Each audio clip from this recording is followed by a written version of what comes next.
Hi అండి, అందరూ ఎలా ఉన్నారు? అందరికీ హ్యాపీ భోగి శుభాకాంక్షలండి. నేను ఈరోజు పులగం చేయబోతున్నాను. దానికి ఫస్ట్ ఒక గ్లాస్ బియ్యం నానబెట్టుకున్నాను. కొద్దిగా పెసలు బద్దలుగా కొట్టి అవి నానబెట్టుకున్నానండి ఒక 1 అవరు. ఇప్పుడు స్టవ్ మీద కుక్కర్ పెట్టేసుకొని కొద్దిగా ఆయిల్ వేసుకోవాలి.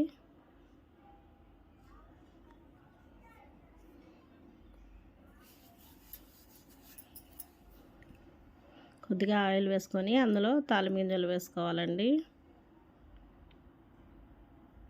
కొత్తగా చూస్తున్న వాళ్ళు నా ఛానల్ని సబ్స్క్రైబ్ చేసుకోండి. అలాగే పక్కనున్న గంట సింబల్ని కూడా ప్రెస్ చేయండి. నా వీడియోస్ మీకు నోటిఫికేషన్ రూపంలో వస్తాయి. ప్లీజ్ నన్ను సపోర్ట్ చేయండి. ఇప్పుడు అవి పచ్చిమిర్చి ఒక ఉల్లిపాయ కట్ చేసి వేసుకోవాలండి.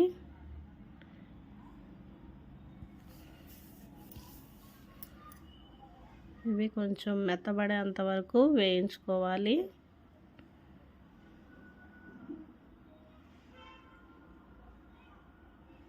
ఇప్పుడు తగినంత ఉప్పు వేసుకుందాం.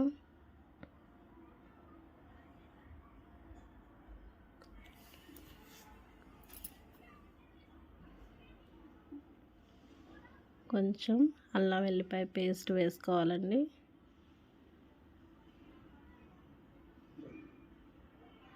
ఇప్పుడు ఇందులో మనం నానబెట్టుకున్న పెసలు వేసుకోవాలి. ఇందులో నానబెట్టుకున్న బియ్యం కూడా కలుపుకోవాలండి. ఇందులో అలసందలు కూడా వేసుకోవచ్చండి. ఒకసారి ఇలా తిప్పేసుకున్నాక 2 గ్లాసులు నీళ్ళు పోసుకోండి. ఇలా తిప్పేసుకొని మూత పెట్టుకోవాలి. 1 గ్లాసు బియ్యానికి 2 గ్లాసులు నీళ్ళు పోసుకోండి. కుక్కర్ అయితే అలసందలు కూడా వేసుకోవచ్చండి, బాగుంటుంది. చూసారు కదా, అన్నం పులగం వండేసారండి. దానిలోకి కాంబినేషను పచ్చిమిరపకాయ టమాటా చట్నీ అండి.